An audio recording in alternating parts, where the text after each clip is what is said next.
I know that literally everyone has made a review of AirPods Pro, but all my friends keep asking for it, so here it is.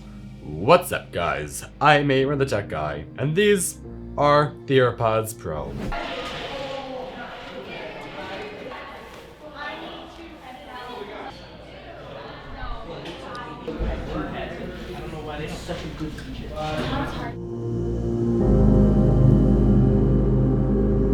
I've been using AirPods Pro for a couple weeks now, and here are my thoughts. I'm going to break up this review into a few parts. Design, ease and quality of use, and my conclusion. I'll start with design. The most obvious thing that comes to mind is the case. Just like with the original AirPods, the buds snap back into the case and are held there by magnets. And the click the case makes is still highly addictive like the original ones, and it's a great fidget.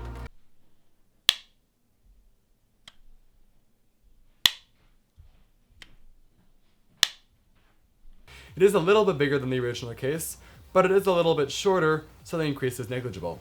The case is still incredibly small and portable, just like the original AirPods, which is still incredibly attractive. Less attractive, however, is how the buds themselves look in your ears.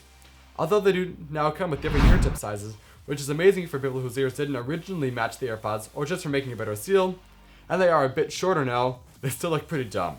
When I first got them, my sister said they looked like the original AirPods have fallen into my ear canals, and my mom said it looked like Q-tips were hanging out of my ears. Others have compared them to those plants in Plants vs. Zombies. I generally agree with all these opinions. Although the AirPods are more elegant than other wireless earbuds, although the AirPods are more elegant than other solutions, they seem to sacrifice form for function, which is great for my opinion because it makes a better overall product. However, if aesthetics is your thing, then the AirPods Pro might not be for you. In my opinion, the AirPods Pro are a little bit less comfortable to me, but it's only noticeable when I'm in certain positions and I've been wearing them for a very long time. All in all, however, this is a very well-designed product. Now let's talk about the ease and quality of use. Apple has ditched the touch sensors on the sides of the buds, opting instead for force sensors in the stems of the earbuds. In order to make sure that you know when the force sensor is triggered, when you click the AirPod, a click sound is played into the ear that you have clicked. Personally, I actually prefer using the force sensor to tapping on the side of the earbud. It's easier for me. I like that Apple has included more ways to interact with your AirPods than before, allowing you to do more than just one thing on each side. I do still wish there was a way to control volume, and now, although I said in my last AirPods video that I couldn't think of a way to control volume, I can now think of a way to do it. Theoretically, Apple could have both a force sensor and a touch sensor on the side of each AirPod. The force sensor could work like it does now, and the touch sensor could be used for volume control.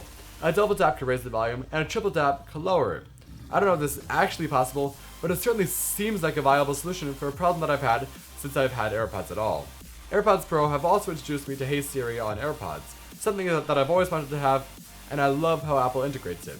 Instead of stopping the music when you trigger Siri, like when you use it on a phone, the audio lowers and Siri speaks over whatever is playing. It is more fluid and a better experience overall. Now, I've saved the elephant in the room for last, the headlight feature for the AirPods Pro, which is the improved audio quality and active noise cancellation, or ANC. I'm not going to speak for the audio quality because I'm not an audiophile by any stretch of the imagination, but I will say that the AirPods Pro sound pretty similar to the regular AirPods, but with a better bass. If you want to see an actual review of the audio, check out Quinn from Snazzy Labs or This Is Tech Today's reviews. Links will be in the description or in the iCard if I can figure out how to make it work. So how well does that ANC work? To be completely honest with you, when I got it, I was a little bit underwhelmed. It wasn't placed in a complete bubble like I was promised. I am still able to hear voices and loud noises when I'm not playing music. When I am playing music, I do get a lot of that bubble effect, but I still can hear my surroundings a little bit. In reality, I really enjoy how the AirPods Pro handle noise cancelling. I like that I can still hear some of my surroundings, so I'm not completely cut off from the world, but I can still hear my music clearly in any situation. Like pretty much every reviewer out there, I do wish there was a way to control the level of noise cancelling for those moments where I really just don't want to hear anything at all. Transparency mode is super crazy. When I use it with music off, it's pretty easy to forget that I even have earbuds in, because the sound just sounds so natural. When I have music on, transparency makes it feel like I have the original AirPods in, meaning that the music feels like a background to my life. Transparency mode is great for when I go running, or just around the house when I want to be able to hear if someone is calling my name. From my understanding, Apple execution in transparency mode is the best out of any company. I would do a simulation of noise cancelling versus transparency mode, but there are already a ton of reviews out there that do that, so check check out the description for some links. AirPods Pro also work flawlessly with Windows and Android. All the force touch gestures work just as well as they do with the iPhone, except that Hey Siri doesn't work. Conclusion time. I think now would be a good time to talk about the price. The AirPods Pro are $250. That's a lot of money. However, they offer ease of use like no other earbuds on the market, not even their own predecessors. It is for that reason that I can say that if you're in the market for truly wireless headphones around $200, spend the extra $50 and get the AirPods Pro. You won't regret it. Congratulations, you've made it to the end of this video. Thanks for watching. If you enjoyed this video, please don't forget to like, subscribe, and turn on notifications with the bell icon so you don't miss any of our future videos. As always, you're watching Aaron, the Tech Guy.